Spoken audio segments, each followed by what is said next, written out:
Bem, eu sempre espero para poder entrar no assunto.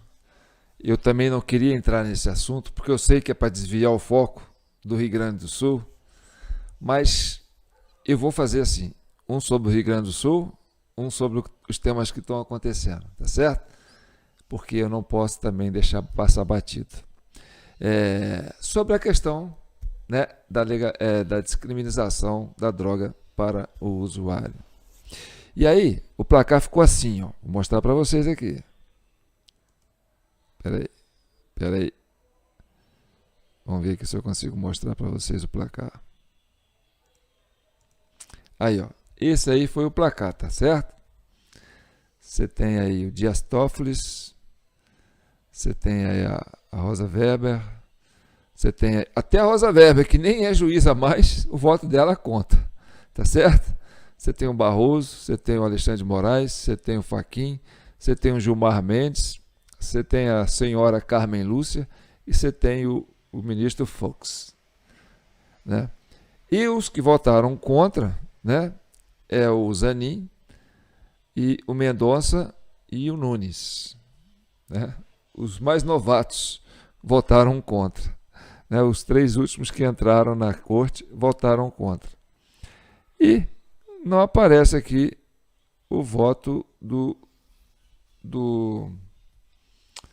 ministro, como é que chama? Flávio Dino, tá? Bem, isso aí é a esfera política. Eles foram meter a cara no assunto que não lhes dizem respeito, né? Isso aí quem tem que decidir é o Congresso. É o que manda a Constituição, tá certo? E esse tema é muito importante porque nós vamos agora para um debate maior.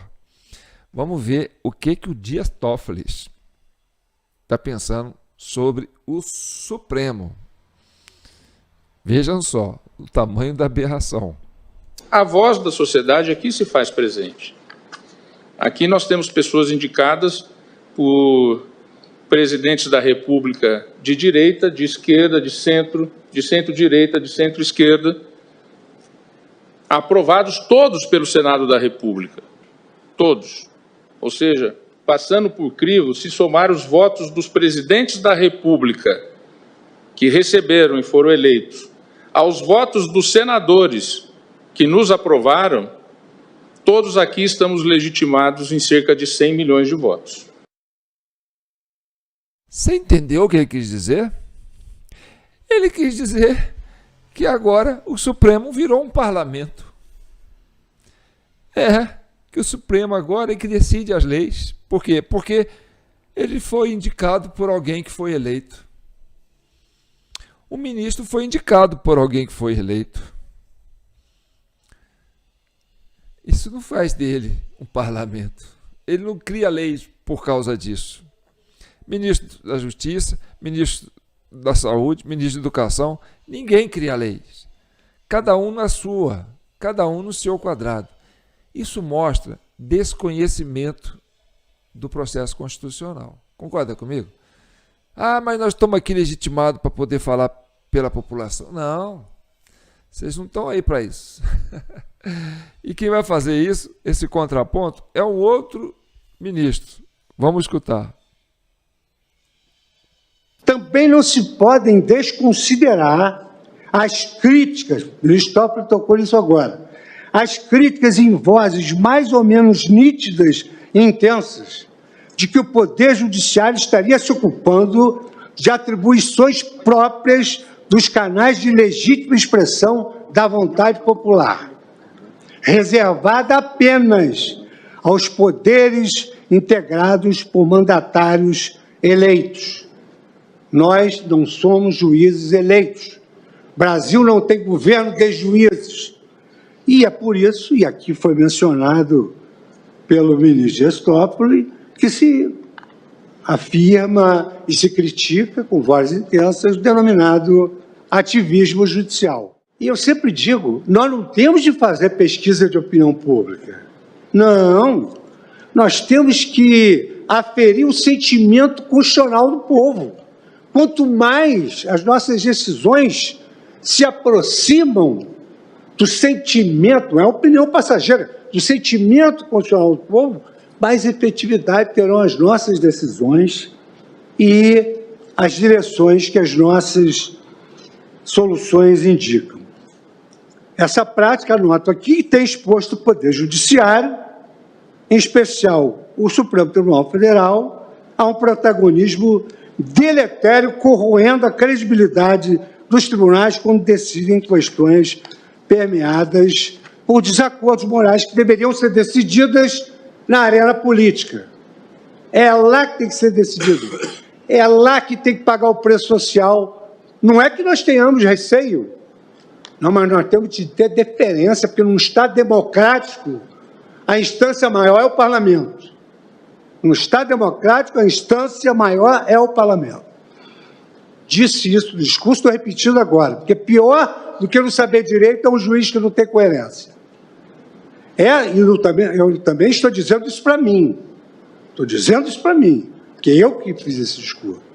Respeito todas as opiniões. Estou fazendo o exame da minha consciência aqui.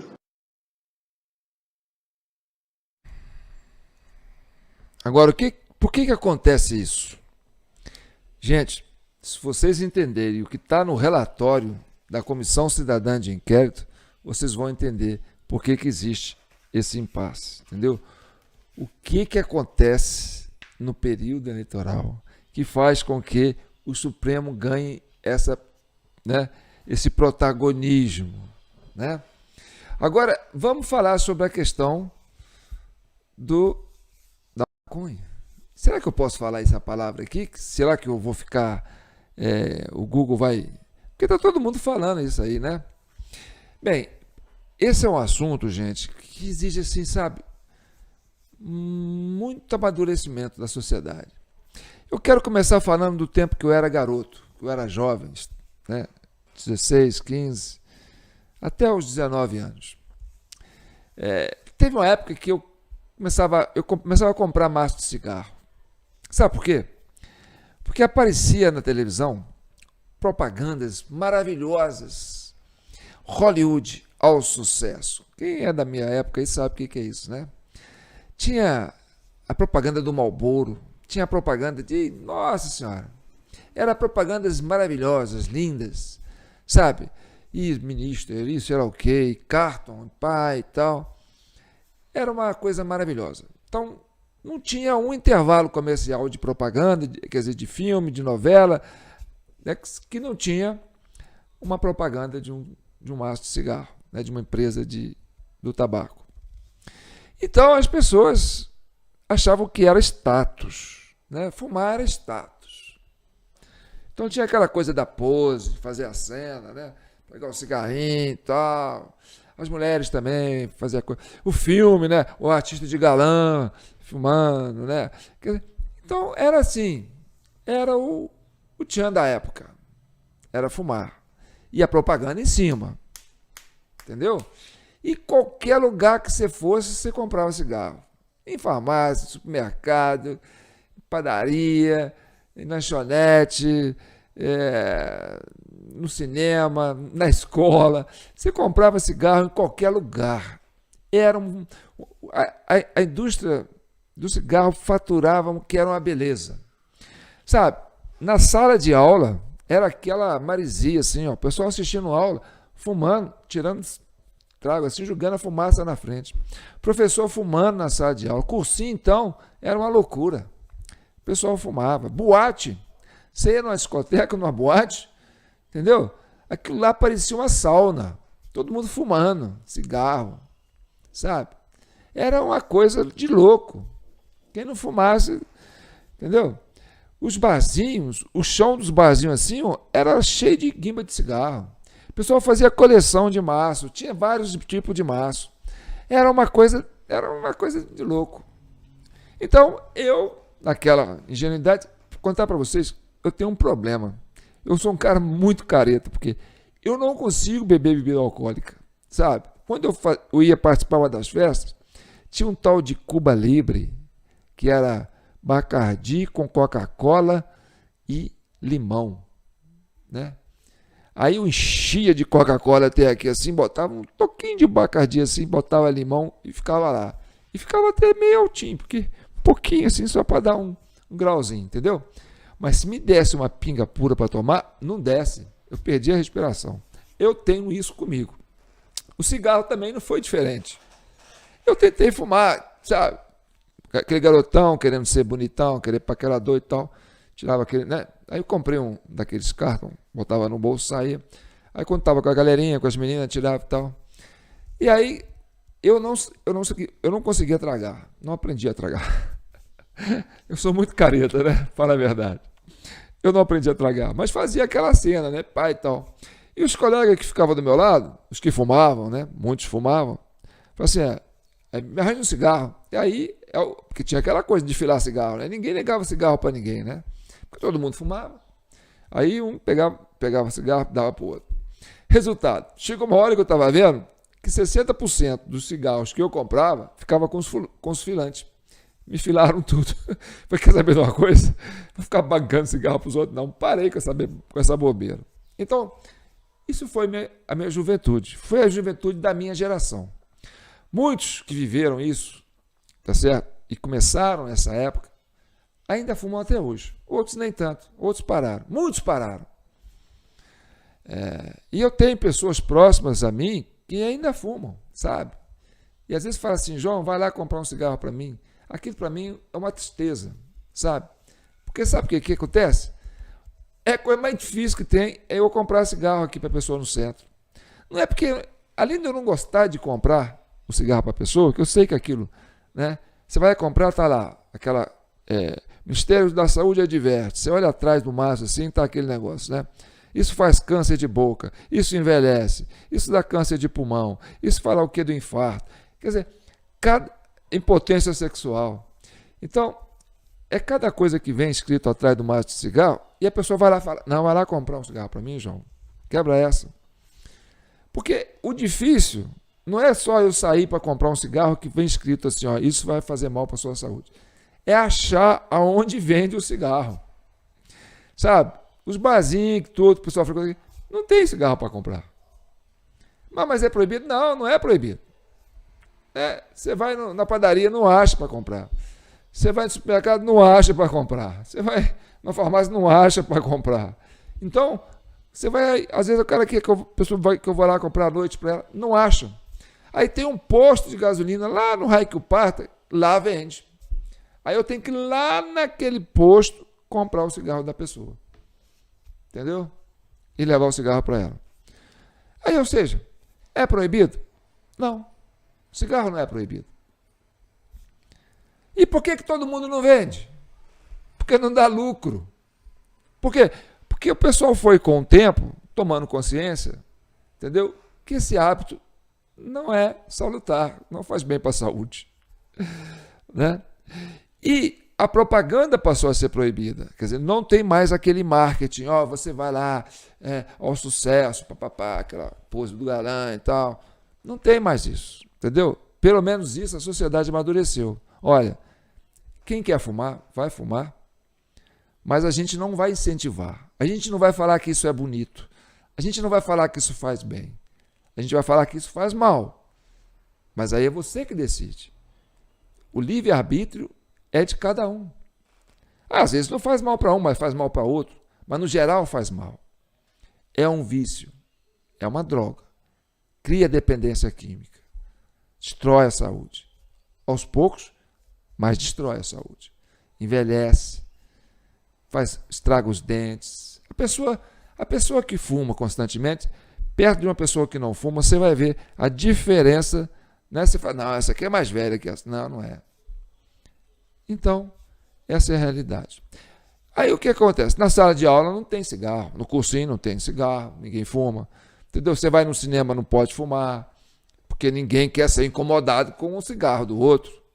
Então, o fumante passou a ser, de que era charmoso, passou a ser um palha na sociedade, um antissocial. Então, o cara que fuma, você fala, você quer fumar, meu amigo? Vai fumar lá fora. Quer dizer, se isola do convívio social. Você é um excremento social hoje. Desculpa, gente, para você que fuma, tá certo? Mas fala, você não se sente discriminado por fumar? Um cigarrinho bobo, um cigarrinho de palha. Às vezes, Entendeu? Você, às vezes, fala assim, pô, às vezes você fica sem graça de fumar, porque você acha que você está incomodando as pessoas. Não é isso? Então tá. Então, aí eu pergunto para os caras, por que você não vende cigarro aí? E você fala, João, não dá lucro. Porque pouca gente compra e a margem de lucro é isso aqui, ó. É pequena. Eu vou ficar me aborrecendo com isso, não. Entendeu? Então, como é que a sociedade amadureceu para essa questão? Ela não proibiu a venda, não proibiu o consumo, mas esclareceu a sociedade. Falou, olha, isso é uma droga. Isso causa dependência, isso vai fazer mal para você. Se você continuar fazendo isso, você vai destruir a sua saúde. Entendeu? Você vai ficar limitado, não vai ser a pessoa produtiva, dinâmica que você poderia ser se você não fizesse isso. Tem outras maneiras de você suprir, né, esse vazio que você tem dentro de você, que não seja através do cigarro. Mas aí é o limite que a sociedade pode impor. Eu não posso proibir você de fazer isso. Ah, mas eu quero me matar. Eu não posso proibir você de fazer isso. Ah, eu quero virar prostituta. Eu não posso proibir você de fazer isso. Então, o livre-arbítrio é de cada um. A pessoa vai ter a liberdade para fazer a sua escolha. Hoje é proibido vender maconha. Mas você acha em qualquer lugar que você for na cidade. Em qualquer esquina você acha. Mas não é proibido. O cigarro não é proibido. E eu não acho. Eu tenho que dar uma volta enorme para achar um lugar que vende um maço de cigarro. Mas que é proibido, eu acho em qualquer lugar. Isso não é um paradoxo? Não é para você pensar sobre isso? Então vamos para a questão dos votos aqui dos nossos iluministas, ministros, que se acham deputados, parlamentares eleitos pelo povo. Então tá. Então você tem aí, ó, essa turminha aí do a favor, tá certo? E tem a turminha do contra. A turminha do a favor é a favor que as pessoas consumam. Não. É o livre-arbítrio. Eu não quero incriminar, eu não quero trancafiar alguém que decidiu usar droga. Já os outros três, né, não, aquele que usa droga tem que ser criminalizado.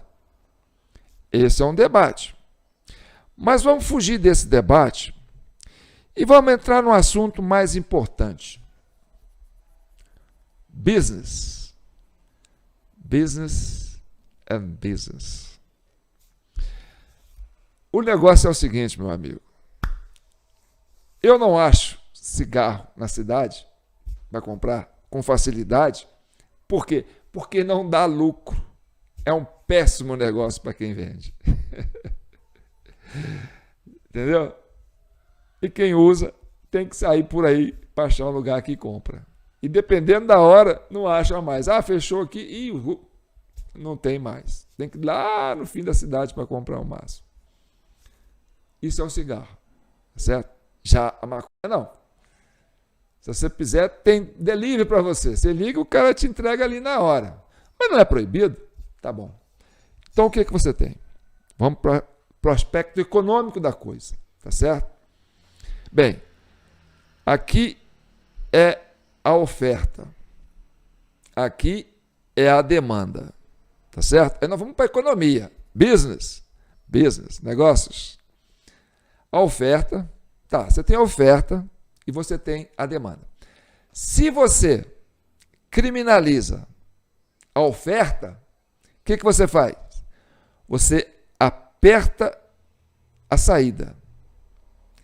E se você não criminaliza a demanda, você amplia a demanda. Ou seja, você aumenta o mercado, porque não, qualquer um pode fumar, está tranquilo, não é crime, não vai acontecer nada com você, tá? Do ponto de vista criminal, assim, reclusão, pai e tal, nada com você, né? Ah, eu peguei você fumando hoje, amanhã, depois, pá, tá bom, você está se matando, tá? Não vai ser preso, tá? É uma decisão sua. Mas eu vou limitar a oferta. O que é limitar a oferta? Se você aumenta a demanda, você aumenta a procura. Se você diminui a oferta, você aumenta o preço. Então, meu amigo, o que é isso? É reserva de mercado. Não, vender é crime. Quem está vendendo é criminoso. Ah, mas aí a pessoa fala, não, eu tenho manha com a justiça. Ninguém vai me pôr a mão. Então, é um aspecto político. Por quê? Porque envolve questões sociais. É um aspecto econômico, porque envolve business. E aí você tem a reserva de mercado para uma grande demanda. Se está liberado, muita gente pode fumar, aí está liberado, todo mundo vai querer fumar. Né? Embora não é assim mais com o cigarro. Mas se você criminaliza a oferta, né, você vai criar o quê? Uma reserva de mercado. Então, o preço fica caro. Por quê? Porque tem pouca oferta, mas acha onde você quiser. Por quê? Porque é business. Então, a linha de distribuição, né, é sofisticada. Então, você vai ter sempre um cartel de traficantes que vai estar sendo beneficiado com isso. Por quê? Porque você está criando uma reserva de mercado para esses traficantes. E quando existe, por exemplo, de um traficante entrar num território do outro, aí acontece a guerra entre traficantes, a disputa de mercado. Entendeu? Ah, tal. Porque se tem sempre uma demanda, e essa demanda é grande, e o preço é caro, entendeu? Você vai ter sempre uma disputa pelo mercado. Vira ouro. Vender droga é vender ouro. Então, o que na prática, aí eu falo, né? Quem se meteu a fazer política, essa turminha aqui que não entende de política, se meteu a fazer política, agora aguenta as consequências. Quem votou a favor para ampliar a oferta da droga, quer dizer, ampliar a demanda da droga e manter a oferta restringida, está fazendo lobby a favor do narcotráfico. Você concorda comigo? Quem é contra, fala assim, ó, eu não vou nem abrir a oferta, nem abrir a demanda. Eu quero restringir os dois. Então, ele vai criar um sistema que pode ser até violento, né? Mas também não é um lobby a favor do narcotráfico. Já quem vota a favor da demanda, aumente a demanda, aumente a possibilidade de pessoas poderem aumentar o mercado, né, de uso das drogas. Mas deixa a oferta limitada. Lógico, você está fazendo lobby, é lobista do narcotráfico. Essa é a lógica de mercado. Nós estamos falando aqui de mercado. Tá certo? E aí você cria essa oferta. Para você restringir a oferta, você tem que aumentar o quê? A criminalidade. Por quê? Porque essa oferta vai ser combatida. Por quê? Porque ela é crime. E ela vai ficar expandida, porque tem muita gente usando. A demanda vai aumentar. E aí o policial vai falar assim, ué, eu não posso prender o cara. Porque se eu for entrar nessa briga, entendeu? O cara que está comprando vai ficar chateado comigo, porque o cara compra toda semana. E eu não posso prender o cara que compra. Então, é um crime meia boca. O cara que vende é criminoso, mas o cara que compra não é. Então, o crime do narcotráfico só existe com duas partes, o fornecedor e o consumidor. Se tiver só o fornecedor e não tiver o consumidor, não tem crime. Eu tenho lá uma plantação de maconha lá em casa e tal, mas não faço nada com isso, é apenas decorativo. Isso é crime? Não, se eu não vender, não é crime. Se não for vender, é crime. Mas eu faço para consumir, eu faço para vender. Aí é crime. Então, se eu tenho pessoas procurando, mas não tem oferta, não existe. Se eu tenho pessoas procurando e tenho oferta, aí existe, né, o ato em si. E aí, onde está o crime? Na oferta ou na procura? Porque para existir o crime tem que ter a procura. Não tem que ter só a oferta. O crime só se substancia quando houver oferta e procura. Então, eu não posso incriminar quem está ofertando. Por quê? Porque quem está comprando não está cometendo crime. Não existe o meio termo. Ou você criminaliza o contrato de compra e venda, ou você não. Igual o cigarro. O cigarro é proibido comprar? Não. É proibido vender? Não. O que você tem? Você tem uma oferta que foi reduzindo naturalmente e você tem uma demanda que foi reduzindo naturalmente. E não dá lucro para ninguém. Ninguém vai se matar por causa de mercado de cigarro. Não vai ter polícia batendo na porta de ninguém. Tem um usuário de cigarro? Tem. Ele é dependente químico? É. Vai fazer mal para a saúde dele? Vai. Está matando ele aos pouquinhos? Tá. Vai virando uma pessoa antissocial? Vai. Mas não é crime. Está entendendo? Então esse debate é muito amplo e aí eu deixo para vocês. Porque aí é uma questão de cunho de saúde, de cunho comportamental, de cunho pessoal, porque ninguém pode impor ninguém de querer fazer uma coisa que ele queira fazer. Eu não posso fazer nada contra alguém. Eu não posso fazer um mal para outra pessoa. Mas se eu quiser fazer um mal para mim, eu tenho esse livre-arbítrio. Tá certo? Eu quero fazer jejum de 3 dias. Eu vou desidratar? Vou. Mas se eu quiser fazer, é minha escolha. Eu quero ficar 1 mês sem beber água. Você não pode fazer senão que você morre. Morre. Mas se for minha escolha, ninguém pode fazer nada. Então, o livre-arbítrio é a capacidade do indivíduo, a individualidade. É único, uma decisão individual, de fora o íntimo de cada um. Então, essa polêmica é muito grande, e esse debate é muito amplo, tá certo? Eu vou ficar apenas nesse debate, no aspecto econômico. O que essa turma aqui fez, na prática, foi ampliar a oferta, quer dizer, ampliar a demanda e restringir a oferta. Quem votou a favor fez isso. Ele ampliou a demanda e restringiu a oferta. É lobby a favor do narcotráfico. Essa é a minha interpretação do ponto de vista econômico, porque business é business. Droga movimenta milhões. Quem não quer que legalize a venda também pode ser o próprio traficante, porque se legalizar, todo mundo vai vender, vai ficar barato, vai ficar igual cigarro. Vai ficar um péssimo negócio. Entendeu? Vai diminuir o lucro. Para mim não é interessante.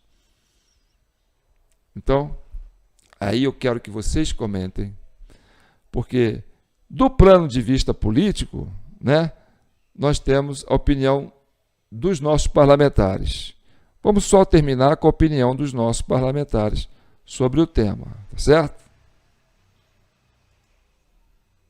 A ação só pode se dar através do processo legislativo e não por uma decisão judicial. Há razões, inclusive, expostas nesse sentido.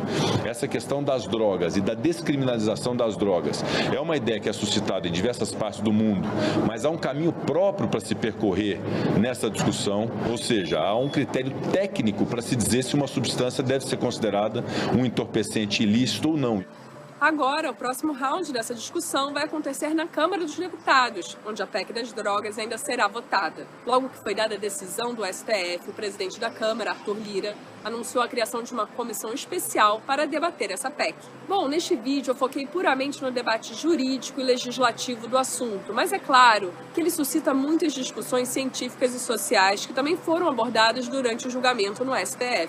Críticos da descriminalização acham que o Estado brasileiro não terá capacidade para lidar com os efeitos nocivos de saúde pública ligados ao consumo de drogas. E dizem também que a decisão poderá levar a um aumento significativo do consumo de maconha, provocando mais prejuízos à saúde da população. Já defensores da decisão do STF argumentam que descriminalizar o porte não necessariamente leva a um aumento de consumo. Eles citam o caso do cigarro, que mesmo sendo uma droga legalizada, teve seu consumo reduzido a partir de campanhas educativas e restrições aos locais de uso. Esses críticos... Tá, mas aí tem um porém. Quando ela cita a comparação com o cigarro. O cigarro não é proibido vender. Entendeu? Então, qualquer um pode vender. Ou seja, se você ampliou a oferta, você diminui a margem de lucro. Você trabalha contra o narcotraficante nesse aspecto. Esse é o aspecto econômico da coisa. Tá certo? Por quê? Porque o cigarro hoje não é proibido vender. Mas ninguém quer vender. Porque é um péssimo negócio. Não dá lucro. E é difícil de achar um botequinho aqui que vende cigarro. Porque é difícil achar pessoas que fumam. Entendeu? Então, não dá lucro. A margem de lucro é pequena. O Estado ganha muito, porque tem um imposto muito grande. Esse imposto pode ser revertido para atender as pessoas que estão ficando dependentes desse processo, que pode trazer um dano social, que vai, né, sobrecarregar o SUS. Então, o imposto do cigarro é grande. Mesmo assim, a turma ainda tenta fazer, né, cambalacho para comprar no Paraguai. Mas tem esse aspecto. Entendeu? Agora, esse aspecto unilateral, se você libera a demanda, se aumenta a demanda e restringe a oferta, aí vira um grande negócio para o traficante. Por quê? Porque se você restringe a oferta, você aumenta a margem de lucro. Vira um bom investimento, vira um negoção. Aí você vai ter, sabe, esse incremento. E aí você vai ter problema com a justiça, né? Aí as penitenciárias vão começar a trazer problemas sociais, vai ter um problema social maior, que é a questão da criminalidade, né? Porque é crime vender? Eu estou sendo preso porque eu vendi? Ah, tá. Aí você vai ficar refém, né, de uma situação, vai para o presídio, acaba virando um aprendiz de mafioso, e aí você vai, em vez de se ressocializar, né, você vira, né, uma ameaça para a sociedade, porque os presídios hoje são muito desumanos, na sua grande maioria. O sistema prisional hoje está sofrendo do processo de falência, né, operacional. Então, tudo isso é uma preocupação que deve ser discutida com muita maturidade pela sociedade. Tá certo? Bem, espero ter contribuído com esse debate. Deixo com vocês, né? Encham os comentários, impulsione esse vídeo, porque esse debate também depende da sociedade, né? Cada um tem um ponto de vista sobre isso. Eu sei que ele gera polêmica. Depois a gente pode falar sobre a questão, né, do nasciturno, a questão do aborto. Que aí também, ó, business, tá certo? E um feto humano, quanto vale? Para que serve? Células troncos, placenta, rejuvenescimento? Hein? Pense nisso. Eu volto com outros assuntos, principalmente o Rio Grande do Sul, que nós estamos terminando esse relatório, que a turma está doida para fugir dele, mas nós não. Rio Grande do Sul é a nossa prioridade. Fique com Deus e que o manto de Nossa Senhora continue abençoando e protegendo todos vocês. Se tiver coragem, compartilhe, comenta, curta e se inscreva no nosso canal. Aqui a gente não foge do debate, tá certo? A gente está aqui para encarar o Brasil de frente, os problemas sociais de frente, pacificar a nação e chegar à verdade. Fique com Deus.